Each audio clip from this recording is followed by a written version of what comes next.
तो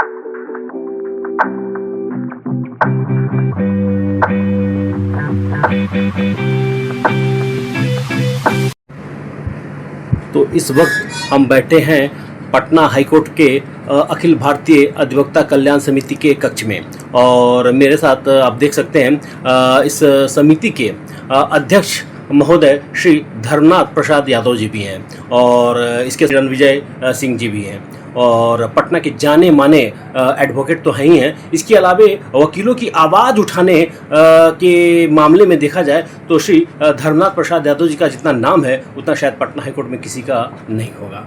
तो शुरू करते हैं बातचीत का सिलसिला।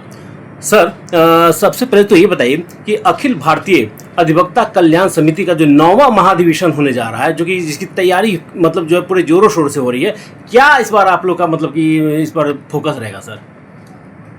अखिल भारतीय अधिवक्ता कल्याण समिति की स्थापना 2016 में हुई थी, और तब से ये अपने 25 सूत्री मांगों को लेकर के शांतिपूर्ण ढंग से, संवैधानिक तरीके से सरकारों से और अपनी संस्थाओं से भी लड़ती आ रही है समिति। जी जी।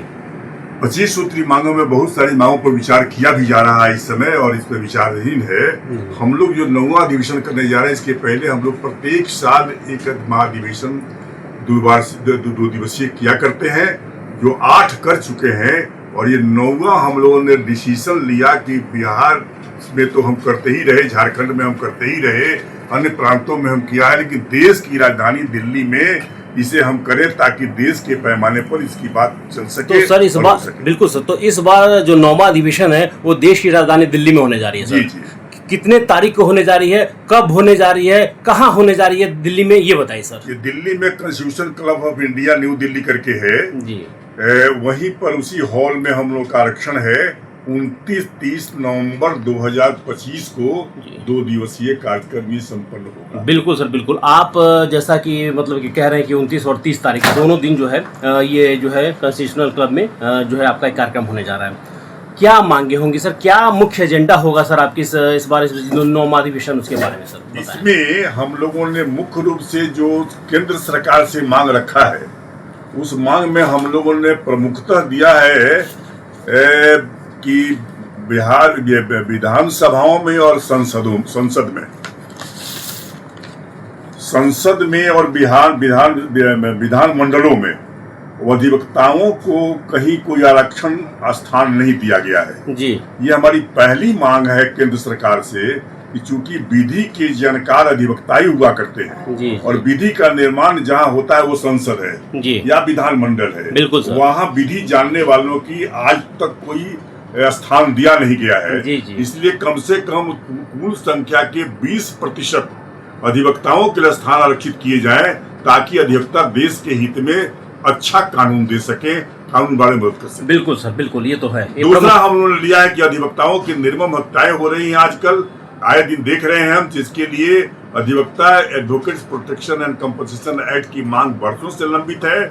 सरकार विचार भी कर रही है, लेकिन इसको फाइनलाइज नहीं कर पा रही है। इसके लिए जोड़ तोड़ तरीके से हम लोग पुरजोर ढंग से संघर्ष करने पर उतरने पर तैयार है, यदि नहीं सुना गया। बिल्कुल सर, बिल्कुल।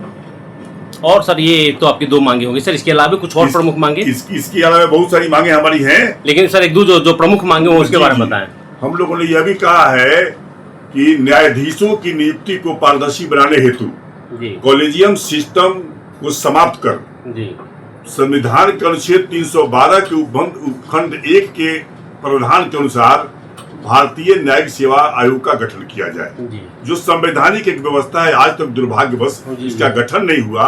एक ऊपर से लाद दिया गया कॉलेजियम जो संविधान के खिलाफ है, लेकिन उसी पर आज तक चल रहा है, जिससे शिकायत आ रही है पूरे देश के पैने पर कि भाई भतीजावाद, क्षेत्रवाद का ज्यादा स्कोप बन जाता है। इसीलिए हम लोगों ने कहा कि इसको न्यायिक सेवा आयोग जो संविधान में व्यवस्था है उसके अनुरूप किया जाए। ठीक है सर, ठीक है, बिल्कुल। हम लोगों ने यह भी कहा कि भारत के संविधान अनुच्छेद 344 के उपखंड 6 के अधीन भारत के महामहिम राष्ट्रपति राजेंद्र प्रसाद जी जब राष्ट्रपति थे, उस समय में एक प्रस्ताव पारित हुआ, जिस प्रस्ताव का संबंध है उच्चतम और उच्च न्यायालय के हिंदी में प्रयोग करने के संबंध में, वो आज तक लागू नहीं किया सका। 1960 के बाद ये दुर्भाग्य है हमारे देश के लिए कि प्रथम राष्ट्रपति देश रत्न डॉक्टर राजेंद्र प्रसाद द्वारा किया गया और पार्लियामेंट के लार्जेस्ट कमेटी के द्वारा वो पारित था, इसके बाद भी आज तक उसे लागू नहीं किया गया। इसलिए हमारी समिति पुरजोर ढंग से प्रयास करती है। बिल्कुल सर, जैसे उसे किया। ठीक है सर। सर इस तरह से अनेक मांगे हैं। जो सबसे प्रमुख अधिवक्ता प्रोटेक्शन का है, देखिए हम लोगों ने उसे लिया है कि अधिवक्ता एडवोकेट प्रोटेक्शन एक्ट यदि नहीं बनाया गया तो अधिवक्ताओं का जीना ही मुश्किल हो जाएगा, उनका निर्भीकता से एग्जाम करना मुश्किल हो जाएगा। इसलिए हम लोग की ये मांग प्रमुखता से है कि advocate protection and competition act शीघ्र लागू किए जाए, अन्यथा किसी भी स्तर पर जाने को हम तैयार हैं। बिल्कुल बिल्कुल सर, ठीक है सर।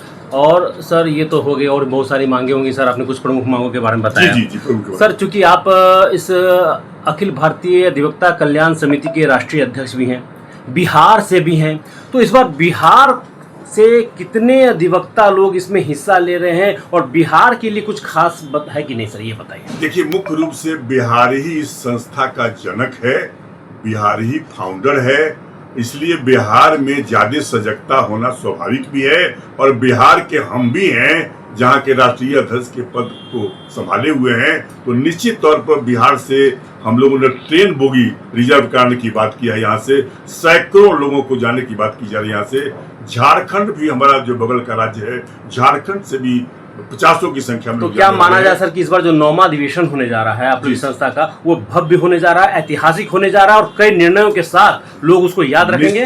निश्चित तौर पर एक ऐतिहासिक ये महाधिवेशन होगा।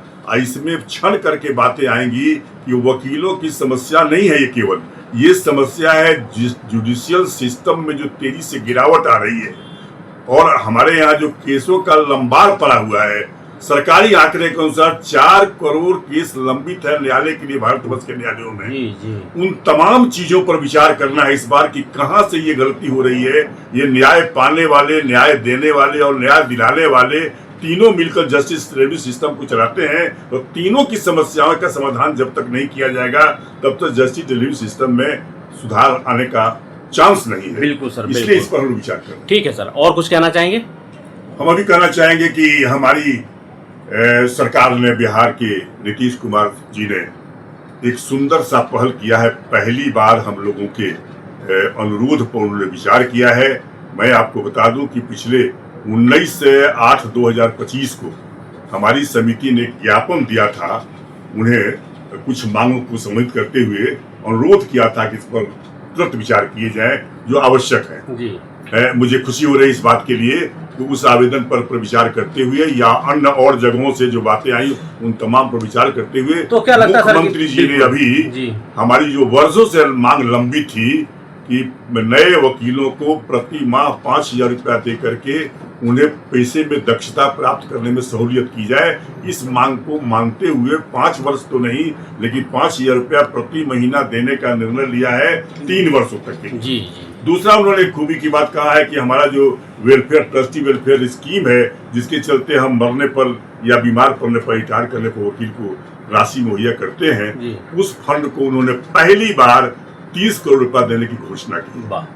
दूसरा उन्होंने कहा है कि साहब यदि एसोसिएशंस अनुरोध करता है कि ई लाइब्रेरी डेवलप करना है तो उसके लिए एक एसोसिएशन को 5 लाख रुपया दिया जा सकता है। चलिए सर, तो और चौथी बार उन्होंने यह कह दिया है कि इनकम टैक्स के नीचे आने वाले वकील यदि वो बीमार पड़ते हैं तो ये क्या कहते हैं, मुख्यमंत्री स्वास्थ्य निधि से उन्हें सहायता की जाएगी।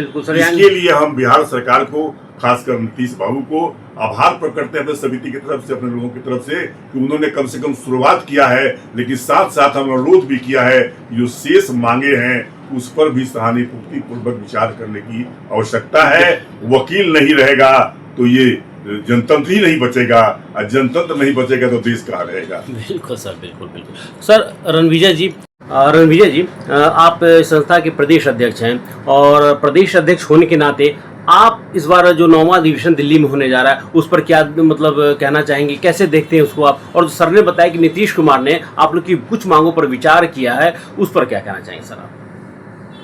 सबसे पहले तो आदरणीय मुख्यमंत्री जी को मैं बधाई देना चाहता हूँ कि वो अधिवक्ताओं के प्रति कुछ तो सोचें, लेकिन इतना सोचने से काम नहीं चलेगा क्योंकि समाज में जिस तरह से अधिवक्ता कार्य करते हैं उस तरह से अभी सरकार द्वारा सम्मान नहीं मिला। चलिए कोशिश की गई है उस पर राष्ट्रीय अध्यक्ष जी ने बताया ही। मैं बस सिर्फ आपको इतना कहना चाहूँगा कि अखिल भारतीय अधिवक्ता कल्याण समिति का जो 9वां महाधिवेशन दिल्ली में हो रही है, बिहार से सैकड़ों अधिवक्ता भाग ले रहे हैं। और जैसा राष्ट्रीय अध्यक्ष जी ने बोला कि यह समिति का जनक ही बिहार के हैं, तो जाहिर सी बात है कि वहाँ हम लोग बिहार के अधिवक्ताओं का ताकत दिल्ली में दिखाने जा रहे हैं। और मैं समझता हूँ कि जो हम अधिवक्ताओं की समस्या है इस महाधिवेशन के बाद सरकार तक पहुँचाने का हम लोग कार्य करेंगे। और जिस प्रकार से बिहार सरकार कुछ मांगे पूरी की हैं, मैं आशा करता हूं कि केंद्र सरकार भी हमारी कुछ मांगों को पूरा करेंगे। धन्यवाद। Thank you. पहले तो आप अपना परिचय दें और ये बताएं कि अखिल भारतीय अधिवक्ता कल्याण समिति का जो 9वां अधिवेशन होने जा रहा है उस पर क्या कहना चाहिए? मेरा परिचय यही है कि हम तो हिंदी पर काम कर रहे हैं जब से अधिवक्ता हुए हैं तब से, और इसी वर्ष इसी महीना में हम इस संगठन में हम जुड़े हैं और हमको भी कुछ दायित्व मिला है। उस दायित्व का निर्वहन करने का हमने बीड़ा उठाया है। और अभी जो दिल्ली में जो दिवसीय कार्यक्रम होना है और उसमें आपका उच्चतम न्यायालय और उच्च न्यायालयों की भाषा जो अंग्रेजी है उसकी अनिवार्यता को समाप्त करने के संबंध में हम लोग रणनीति अपनाएंगे और उस पर विचार विमर्श करेंगे और जो भी पहल हो सकता है वो हम लोग करेंगे।